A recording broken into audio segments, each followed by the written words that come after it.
Hi friends, പുതിയൊരു വീഡിയോയിലേക്ക് എല്ലാവർക്കും സ്വാഗതം. അങ്ങനെ കാവേരി ഭാരതി ചേച്ചിനോട് സംസാരിക്കുകയാണേ. അന്നേരം ഭാരതി ചേച്ചി ഇങ്ങനെ ഓരോ കാര്യങ്ങളൊക്കെ പറഞ്ഞിട്ട് ശിവരാമേട്ടനെ കുറിച്ചൊക്കെ ചോദിക്കുന്നുണ്ട്. അപ്പം ശിവരാമേട്ടൻ എന്നെ കുറിച്ച് എന്താ പറഞ്ഞെന്ന് ചോദിക്കുമ്പോൾ, അല്ല കാവേരി വരുമെന്ന് പറഞ്ഞിട്ടുണ്ടായിരുന്നു എന്ന് ചോദിക്കുകയാണ്. അപ്പോൾ കാവേരിക്ക് എന്നെ മനസ്സിലാവാണ് കേട്ടോ.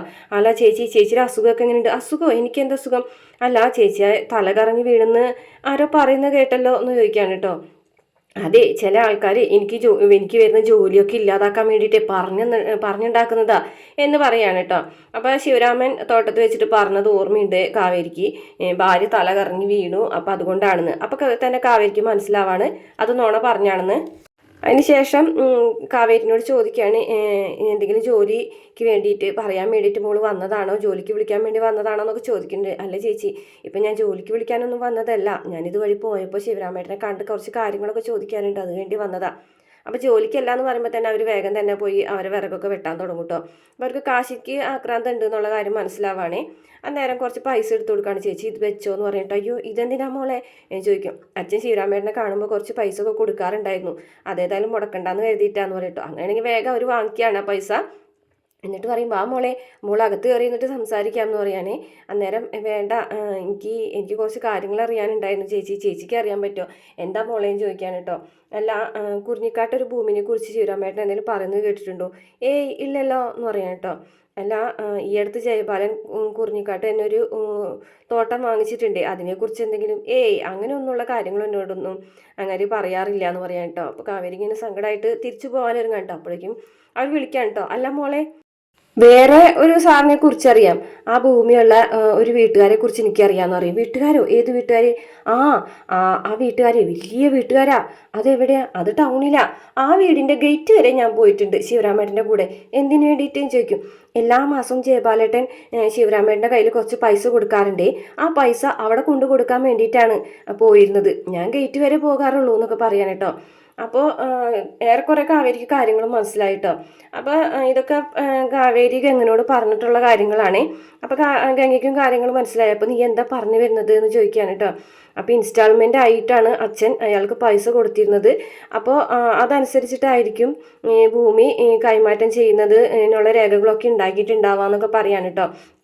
അച്ഛൻ ഗൾഫിൽ കിടന്ന് കഷ്ടപ്പെട്ടിട്ട് ഒരു തോട്ടം വാങ്ങിക്കാനൊന്നും പെട്ടെന്ന് ഒരു തോട്ടം വാങ്ങിക്കാനൊന്നും പറ്റൂല. പക്ഷെ അച്ഛൻ വർഷങ്ങളായിട്ട് ആലോചിച്ച് കാശ് സ്വരൂപിച്ച് കൊടുത്തിട്ട് ഒക്കെയാണ് ആ തോട്ടം വാങ്ങിക്കാൻ ഉദ്ദേശിച്ചത്. നമുക്കൊരു സർപ്രൈസ് തരാൻ വേണ്ടിയിട്ടാണ് അച്ഛൻ അത് ഇത്രയും കാലം മറച്ചു വെച്ചത്. അച്ഛൻ്റെ ഡയറി തന്നെ കണ്ടിട്ടില്ലേ എത്രയാണ് എമൗണ്ട് ഓരോ മാസം ജയപാലിന് അയച്ചു കൊടുത്തിട്ടുള്ളത് എന്നുള്ളത്. ആ പൈസ കൊടുക്കാൻ വേണ്ടിയിട്ടാണ് ശിവരാമേട്ടൻ അവിടേക്ക് പോയിരുന്നത് എന്ന് പറയാം കേട്ടോ. അപ്പം ഇൻസ്റ്റാൾമെൻ്റ് ആയിട്ട് അച്ഛൻ ആ തോട്ടം മേടിക്കാൻ തീരുമാനിച്ചു എന്നല്ലേ നീ പറയുന്നത് എന്ന് ഗംഗ ചോദിക്കുകയാണ്. അതെ, അങ്ങനെ ആയിക്കൂടെ എന്ന് ചോദിക്കുകയാണ്. അപ്പോൾ ജയപാലിന് ആ തോട്ടം തൻ്റെ പേരിൽ രജിസ്റ്റർ ആക്കിയിട്ടുണ്ടാവും, അങ്ങനെ ആയിരിക്കുമല്ലേ? അങ്ങനെയാണെന്നുണ്ടെങ്കിൽ വിടരുത് മോളെ. അപ്പോൾ കാവേരി പറയും, അയാളെ ഞാൻ വിടുമോ ചേച്ചി എന്നൊക്കെ പറയുന്നുണ്ടേ. അങ്ങനെ കാവേരി അടുത്ത ദിവസം തന്നെ നിവിനുമായിട്ട് അങ്ങോട്ട് പോകാൻ തീരുമാനിച്ചു എന്ന് പറയുകയാണ്. പിന്നെ ഗംഗ ചായയും കൊണ്ട് കൊടുക്കാൻ കേട്ടോ. അപ്പോൾ വിനീതാണെന്നുണ്ടെങ്കിൽ അമ്മ വിളിച്ച കാര്യം ആലോചിച്ച് ഇങ്ങനെ ഇരിക്കുകയാണ്. അപ്പോൾ ചായ അവിടെ വെച്ചോളാൻ പറയുകയാണ്. അപ്പോൾ കാവേരിയിലെ ഗംഗയാണെന്നുണ്ടെങ്കിൽ ആ തോട്ടത്തിൻ്റെ കാര്യമൊക്കെ പറയാണ് കേട്ടോ. പക്ഷേ വിനീത് അതൊന്നും ശ്രദ്ധിക്കുന്നില്ല. ആ തോട്ടം ജയപാലൻ അച്ഛൻ്റെ കയ്യിൽ നിന്ന് തട്ടിയെടുത്തതാവാനാണ് സാധ്യത എന്നൊക്കെ പറയുന്നുണ്ട്. പക്ഷെ അത് വിനീത് ശ്രദ്ധിക്കുന്നില്ല കേട്ടോ. പെട്ടെന്ന് വിനീത് പറയണം, എന്നാൽ അമ്മ എന്തിനായിരിക്കും വിളിച്ചത്? അമ്മ തന്നെയായിരിക്കുമോ വിളിച്ചത്? ദേ കണ്ടോ, ഞാൻ അമ്മാനെ സേവ് ചെയ്തിട്ടുണ്ട്, അമ്മയുടെ നമ്പർ തന്നെയാണത് എന്നൊക്കെ പറയണേ. അപ്പം ഗംഗയ്ക്ക് മനസ്സിലായി താൻ പറഞ്ഞതൊന്നും തന്നെ വിനീത് കേട്ടിട്ടില്ലാന്നേ. അന്നേരം ഗംഗ പറയാണ്, വിനീതേട്ടൻ ഇപ്പോഴും അമ്മയുടെ അടുത്തൊന്നും പോന്നിട്ടില്ല എന്ന് പറയും. ഗംഗ എന്നേ പറയുന്നത്, ഞാൻ അമ്മ അടുത്തല്ലോ ഇവിടെ അല്ലേ ഇരിക്കുന്നത്, മനസ്സുകൊണ്ട് ഇവിടെയല്ല, ശരീരം കൊണ്ട് മാത്രമേ ഇവിടെ ഉള്ളൂ എന്ന് ഗംഗ പറയുകയാണേ.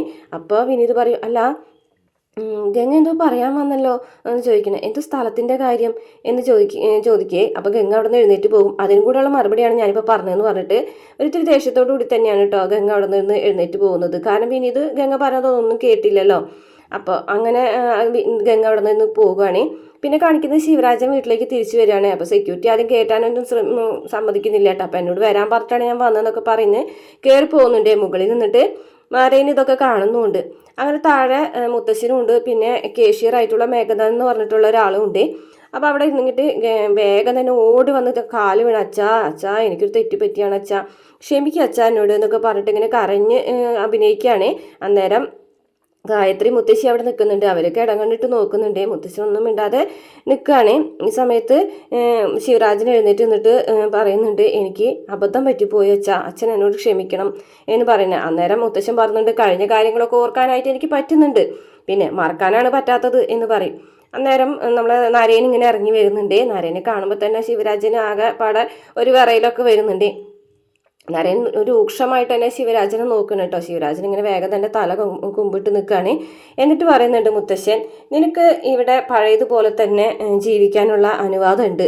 അതിനൊന്നും ഇവിടെ ഒരാളും തടസ്സമല്ല. നിന്നെ വിളിച്ചിട്ടുണ്ടെങ്കിൽ അതിനുള്ള കാരണങ്ങൾ ഉണ്ടാവും എന്നൊക്കെ പറയാണ് കേട്ടോ. നിനക്കിവിടെ ജീവിക്കാം, പഴയതുപോലെ തന്നെ ജീവിക്കാം. അതുപോലെ കമ്പനിയിലെ സ്ഥാനമാനങ്ങളും ഒക്കെ തന്നെ നിനക്ക് ഉണ്ടാവും. പക്ഷേ 2 ഉപാധികളുണ്ട് എന്ന് പറയാണ് കേട്ടോ. എന്താണ് 2 ഉപാധികൾ എന്ന് ചോദിക്കുകയാണേ. ഒന്നാമത്തെ കാര്യം എന്ന് പറയുന്നത്, ഇടപാടുകളോ അല്ലെങ്കിൽ ഭൂമി ഇടപാടുകളോ ഒക്കെ നീ നടത്തുന്നുണ്ടെങ്കിൽ മേഘനാഥൻ്റെ കീഴിലായിരിക്കും നീ അത് ഒക്കെ ചെയ്യേണ്ടതെന്ന് പറയാണ് കേട്ടോ. അതായത് കേഷ്യറാണ് മേഘനാഥൻ. അപ്പം മേഘനാഥൻ്റെ കീഴിൽ വേണം നീ അതൊക്കെ ചെയ്യാൻ. മേഘനാഥൻ അറിഞ്ഞുകൊണ്ട് മാത്രമേ നിനക്ക് ഇനി ക്യാഷ് ഇടപാടുകൾ ചെയ്യാൻ പറ്റുള്ളൂ. അത് നിന്റെ വണ്ടിയിൽ പെട്രോൾ അടിക്കുന്നതാണെങ്കിൽ പോലും മേഘനാഥൻ അറിയണം എന്ന് പറയുകയാണേ. അപ്പോൾ ഒരു കേഷ്യറുടെ കീഴിൽ ഞാൻ ജോലി ചെയ്യണമെന്നാണോ അച്ഛൻ പറയുന്നത് എന്ന് ചോദിക്കുകയാണേ. അന്നേരം മുത്തച്ഛൻ പറയാണ്, ഇതിനു മുമ്പ് നിന്റെ സ്ഥാനം എന്തായിരുന്നു നിനക്ക് നന്നായിട്ട് അറിയാലോ എന്ന് ചോദിക്കുകയാണേ. 2ാമത്തെ ഉപാധി എന്താണ് അച്ഛാന്ന് ശിവരാജ് ചോദിക്കുമ്പോൾ മുത്തച്ഛൻ പറയാണ്, അരവിന്ദന്റെ മക്കൾക്ക് ആ തോട്ടം തിരികെ കിട്ടണം. അതാണ് 2ാമത്തെ ഉപാധി. എന്തായാലും ആ രേഖകൾ കെട്ടിച്ചമച്ചതിന്റെ പിന്നിൽ നീ മാത്രമായിരിക്കില്ലല്ലോ, വേറൊരാളും കൂടി ഉണ്ടാവും. അയാളും രംഗത്ത് വരണം. അതുകൊണ്ട് അവരെ അധ്വാനിച്ചുണ്ടാക്കിയിട്ടുള്ള മുതലാണത്. അപ്പോൾ അതവർക്ക് തിരികെ കിട്ടണം. ഈ 2 ഉപാധികളും അംഗീകരിക്കാന്നുണ്ടെങ്കിൽ മാത്രമേ നീ ഇനി ഈ വീട്ടിലേക്ക് അകത്തേക്ക് പോക്കോ, അല്ലെങ്കിൽ നിനക്ക് പുറത്തേക്ക് പോകാമെന്ന് പറയുകയാണേ. അങ്ങനെ പതുക്കനെ ശിവരാജൻ അകത്തേക്ക് പോകാൻ കേട്ടോ. നരേനെ ഒന്ന് നോക്കിങ്ങാട്ട് ഇങ്ങനെ പോകാണേ. അങ്ങനെ ആ നരേന ഇങ്ങനെ ആ മുത്തശ്ശൻ്റെ അടുത്തേക്ക് വരാണ്ട് മുത്തശ്ശനോട് പറയും, മുത്തശ്ശ, എനിക്കൊരു കാര്യം ചോദിക്കാണ്ട്. മുത്തശ്ശൻ ഇങ്ങനെ എന്നോട് എപ്പോഴും പറയാറില്ലേ ഉപ്പ് തിന്നവൻ വെള്ളം കുടിക്കുമെന്ന്. പക്ഷെ ഇപ്പോൾ അങ്ങനെയല്ലല്ലോ മുത്തശ്ശൻ ചെയ്യുന്നത്. മുത്തശ്ശൻ ഇപ്പോൾ ചെയ്യുന്നത് തെറ്റുണ്ടോ എന്ന് എനിക്ക് തോന്നുന്നുണ്ട് എന്ന് പറയട്ടോ. അപ്പം മുത്തശ്ശൻ പറയുന്നുണ്ട്, നീ പറഞ്ഞത് ശരി തന്നെയാണ്. പക്ഷേ നമ്മൾ തെറ്റ് ചെയ്ത ആൾ മാത്രമല്ലല്ലോ, ശരി ചെയ്യുന്ന ആൾക്കാരും ഇവിടെ ഉണ്ടല്ലോ. അപ്പോൾ എന്തായാലും നിരപരാധികൾ ശിക്ഷിക്കപ്പെടാൻ പാടില്ല, കുറ്റവാളികൾ രക്ഷപ്പെട്ടാൽ എന്നുള്ളൊരു കാര്യം നിനക്കറിയാലോ എന്നൊക്കെ പറഞ്ഞിട്ട് ഇങ്ങനെ ഓരോ കാര്യങ്ങളൊക്കെ പറഞ്ഞ് മനസ്സിലാക്കി കൊടുക്കുകയാണേ. അപ്പോൾ എന്തായാലും ആ ഒരു അരവിന്ദൻ്റെ മക്കളുടെ ആ ഒരു തോട്ടം അവർക്ക് തിരിച്ചു കിട്ടണമെങ്കിൽ ഇവൻ ഇവിടെ കൂടിയേ തീരൂ. ഇവൻ ഇല്ലയെന്നുണ്ടെങ്കിൽ ആ തോട്ടം അവർക്ക് തിരിച്ചു കിട്ടൂല എന്നൊക്കെ പറയാൻ കേട്ടോ.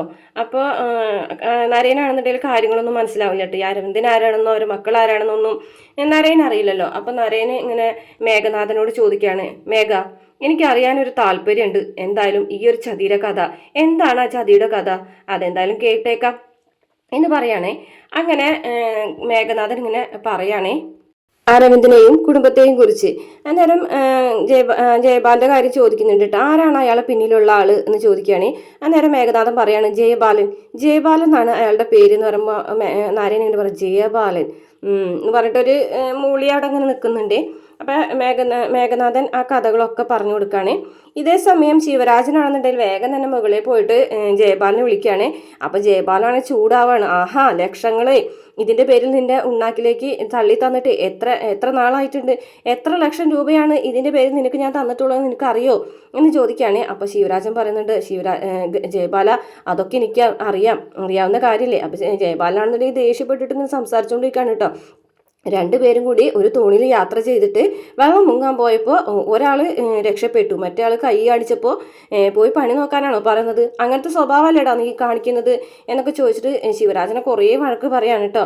അപ്പോൾ ശിവരാജൻ പറയുന്നുണ്ട്, അതെ താൻ ഇങ്ങനെയൊക്കെ പറഞ്ഞോ, പക്ഷേ എനിക്കൊരു കാര്യം പറയാണ്, താൻ തന്ന ലക്ഷങ്ങൾ വേണമെങ്കിൽ ഞാൻ തിരികെ തന്നേക്കാം, അതിനെനിക്ക് പ്രശ്നമല്ല. ഞാനിപ്പോൾ ഇത്രയും റിസ്ക് എടുത്ത് തന്നോട് ഇത് ആ ഭൂമിയുടെ കാര്യം തിരിച്ചു കൊടുക്കണമെന്ന് പറയണമെന്നുണ്ടെങ്കിൽ അതിനൊരു കാരണം ഉണ്ടാവും. ഇവിടെ അത്രയും പ്രഷറായിട്ടുള്ളൊരു സംഭവം ഉണ്ട് എന്ന് പറഞ്ഞിട്ട് അവിടെ ആരാ തന്നെ ഇത്രയധികം പേടിപ്പിക്കാൻ നിൽക്കുന്നത്? അതൊരു ഐറ്റാണോ ജയബാല? അവനെ സ്നേഹിച്ചാൽ അവൻ നക്കിക്കൊല്ലും, അല്ലാന്നുണ്ടെങ്കിലുണ്ടല്ലോ അവൻ പുലി എന്നൊക്കെ പറയൂട്ടോ. ആരാ അത്? അങ്ങനെ ഒരാൾ നരേൻ എന്ന് പറയൂട്ടോ. നരേനോ എന്നിങ്ങനെ ചോദിക്കുകയാണ് കേട്ടോ ജയബാലൻ. അപ്പോൾ അത്രയാണ് ഇന്നത്തെ എപ്പിസോഡിലുള്ളത്. എന്തായാലും ജയബാലനോട് ആ തോട്ടം തിരിച്ചു കൊടുക്കാൻ തന്നെയാണ് ശിവരാജൻ പറയുന്നത്. പിന്നെ കാണിക്കുന്നത് പ്രേമമാണ്. പ്രേമോലാണെന്നിട്ട് തണുത്ത് വിറച്ച് ഇരിക്കുകയാണ് കേട്ടോ സുജാത മരത്തിൻ്റെ ചോട്ടിൽ. അപ്പോൾ സുജാത വന്നിട്ട് മോളോട് ഇങ്ങനെ ഓരോരോ കാര്യങ്ങളൊക്കെ പറയാൻ കേട്ടോ. അപ്പോൾ ഗീതയല്ല സുജാത പറയുന്നത്, നീ ഇന്നലെ നേരം വെളുത്തിട്ട് എന്നെ അവൻ്റെ മുന്നിൽ കൊണ്ട് നിർത്തി കൊടുക്കാന്നേ പറഞ്ഞത് എനിക്ക് നല്ല ഓർമ്മയുണ്ട്. അമ്മ ആദ്യം ഒളിച്ച് കേൾക്കുന്ന സ്വഭാവം തന്നെ നിർത്തി. ഈ ഒളിച്ച് കേൾക്കുന്ന സ്വഭാവം അത്ര നല്ലതൊന്നുമല്ല എന്ന് പറയാൻ കേട്ടോ. അമ്മ എന്തായാലും അവിടെ ഇവിടെയും തൊടാതെ കാര്യങ്ങളൊന്നും പറഞ്ഞിട്ടൊന്നും കാര്യമില്ല എന്ന് പറയുകയാണെ. അങ്ങനെ സുജാതനെ പിടിച്ചു വലിച്ച് അകത്തേക്ക് കൊണ്ടുപോകുന്നുണ്ട്. കാളിദാസനാണെന്നുണ്ടെങ്കിൽ ഇതൊന്ന് നോക്കി നിൽക്കുന്നുണ്ട്. പിന്നെ കാണിക്കുന്നത് നിവിനും കാവേരിയും കൂടിയിട്ട് നാരായണൻ്റെ വീട്ടിലേക്ക് വരികയാണ്. അപ്പം അവർ രണ്ടുപേരും കൂടിയിട്ട് അകത്തേക്ക് കയറി ചെല്ലുന്ന സമയത്ത് നാരായണൻ ഇങ്ങനെ പുറത്തേക്ക് ഇറങ്ങി വരുന്നുണ്ട്. അപ്പോൾ അവർ തമ്മിലുള്ള ഒരു കൂടിക്കാഴ്ചയാണ് നാളത്തെ എപ്പിസോഡിൽ ഉണ്ടാകാൻ പോകുന്നത്. പിന്നെ കാണിക്കുന്നത് ഗീതയും ദാസനും കൂടി സംസാരിച്ചുകൊണ്ടിരിക്കുന്ന സമയത്ത് നമ്മുടെ വിനീതും ഗംഗയും കൂടിയിട്ട് സുജാതയുടെ വീട്ടിലേക്ക് വരുന്ന ഒരു ഭാഗം കൂടെ കാണിക്കുന്നുണ്ട് കേട്ടോ. അത്രയാണ് ഇന്നത്തെ എപ്പിസോഡിൽ പ്രമോളം ഉള്ളത്. വീഡിയോ ഇഷ്ടപ്പെട്ടാൽ മറക്കാതെ നമ്മുടെ ചാനൽ സബ്സ്ക്രൈബ് ചെയ്ത്